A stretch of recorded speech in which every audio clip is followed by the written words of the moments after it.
Cette vidéo est pour tous ceux et celles qui font face à la tentation.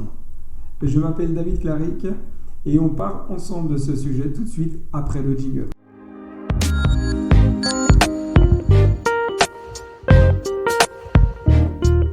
Alors, le sujet de la tentation, c'est un sujet que j'aimerais aborder avec vous parce que beaucoup de personnes y sont confrontées. D'ailleurs, chaque personne y est confrontée, que nous soyons hommes ou femmes, jeunes ou moins jeunes, nous sommes toutes et tous confrontés à toutes sortes de tentations tout au long de notre vie. Seulement, nous n'en parlons peut-être pas assez souvent, peut-être par peur, par crainte du qu'en dira-t-on, par crainte d'avouer certaines choses qui sont cachées en nous, ou peut-être parce que c'est un sujet tabou et un sujet qu'on n'ose pas trop aborder, même dans certaines églises.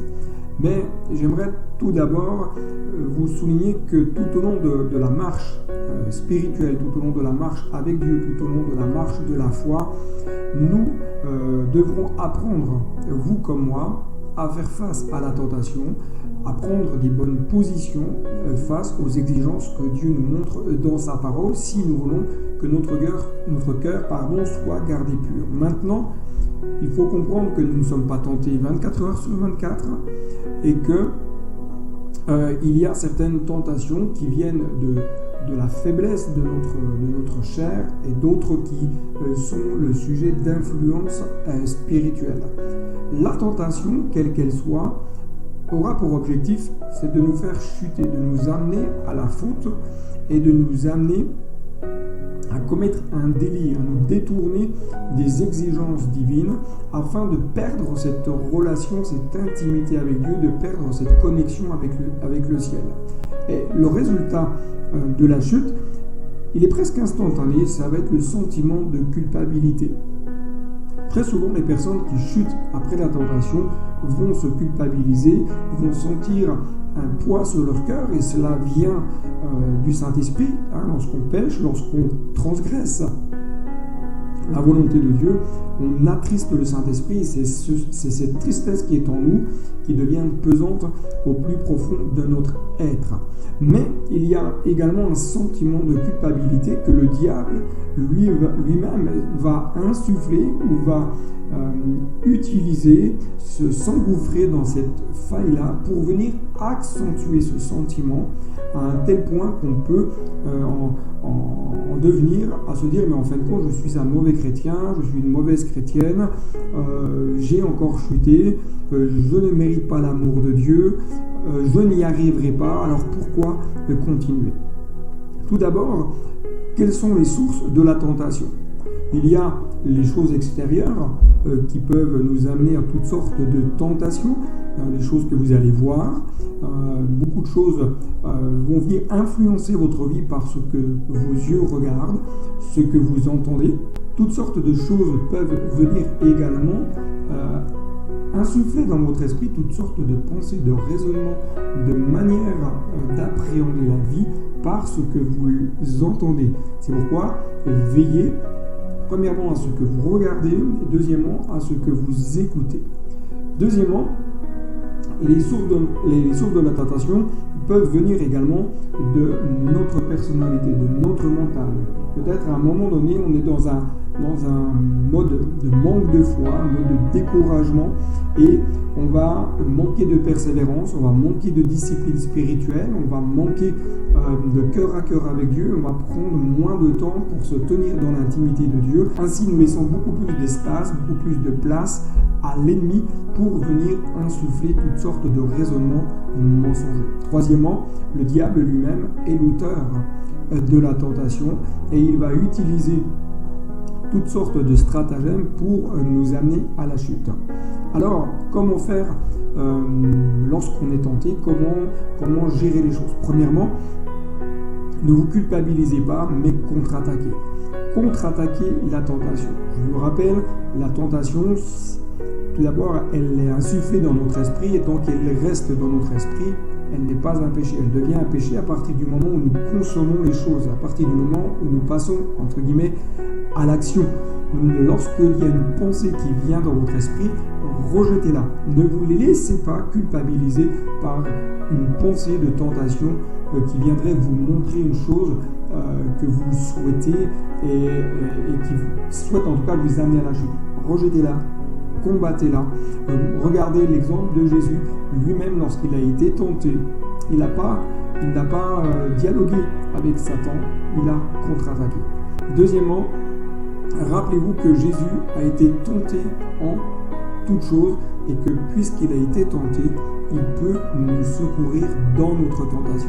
Lorsque vous êtes tenté, faites appel à Jésus, demandez-lui du secours, demandez l'aide du Saint-Esprit pour qu'il puisse venir vous aider dans les moments de faiblesse. Troisièmement, aucune tentation ne sera trop forte pour vous faire chuter. Cela indique clairement que vous avez en vous la force par le Saint-Esprit de pouvoir résister à la tentation. Alors, voici quelques recommandations que j'aimerais simplement vous partager. Tout d'abord, Jésus lui-même va dire « Veillez et priez afin de ne pas tomber en tentation ». Jésus donne ici deux éléments très importants. La première, c'est de veiller, c'est-à-dire une attitude de vigilance, de ne pas s'exposer, se placer peut-être à un endroit qui peut être dangereux pour nous. Veiller à ne pas être avec des personnes qui vont nous tirer vers le bas. Et ensuite, Jésus va dire prier. Lorsque vous sentez qu'il y a un moment de difficulté qui arrive, prenez du temps, mettez-vous à l'écart, prenez un temps de prière, prenez un temps pour placer votre cœur devant Dieu. Ça peut être dans votre voiture, dans votre bureau, à votre travail, vous fermez la porte, vous demandez l'aide au Seigneur. Ça peut être dans une activité extérieure. Prenez du temps, mettez-vous à l'écart, placez-vous devant Dieu. Cela va ramener votre cœur dans un moment d'intimité avec Dieu et dans un moment de dépendance de Dieu. Deuxième recommandation que j'aimerais vous partager, combattez et proclamez la parole de Dieu. Jésus lui-même, lorsqu'il a été tenté, qu'est-ce qu'il a fait? Il a contre-attaqué et il a proclamé la parole. Jésus a dit à Satan, il est écrit. À chaque fois que le diable utilisait une parole et détournait son sens, ou c'était des mensonges, où il cherchait à amener Jésus à la chute, Jésus a toujours répondu, il est écrit. Contrecarrez les attaques de l'ennemi, n'ayez pas peur, mais contrecarrez en proclamant les réalités de la parole de Dieu. Troisième recommandation que j'aimerais vous laisser, c'est de garder cette parole. Le livre de l'Apocalypse, le texte s'affiche en bas de l'écran, le livre de l'Apocalypse nous en parle. Gardez la parole de Dieu, la parole du témoignage. D'ailleurs, même le psalmiste va dire « Je serre ta parole contre mon cœur afin de ne pas pécher contre toi ». Donc, ce qui va vous aider à tenir ferme, c'est de serrer cette parole contre votre cœur, plus profond de votre âme, d'en faire une nourriture quotidienne, et cela va vous aider dans les moments les plus difficiles. Quatrièmement, c'est l'apôtre Jacques qui nous en parle, soumettez-vous à Dieu. Lorsqu'on se soumet aux exigences divines, lorsqu'on se soumet à la volonté de Dieu, lorsqu'on est prêt à accomplir les plans divins, on se place sous l'autorité de Dieu. Et lorsqu'on se place sous l'autorité de Dieu, on est sous sa protection, on est sous sa bienveillance, on est sous sa dépendance, sous sa grâce. Et ensuite, l'apôtre Jacques dit, à partir du moment où on se soumet, il va dire ensuite résister. On ne peut pas résister à la tentation, on ne peut pas résister au diable si au préalable, on ne se soumet pas à la parole de Dieu. Voici quelques points que je voulais simplement vous partager aujourd'hui. Et si vous faites face à la tentation, n'oubliez pas, vous n'êtes pas seul. Cela va faire partie du cheminement de toute une vie où vous devrez apprendre à lutter, apprendre à combattre et à prendre des positions. Mais apprenez vous-même à veiller, à combattre, à proclamer la parole de Dieu. Et vous verrez, de grandes victoires vont s'opérer dans votre vie.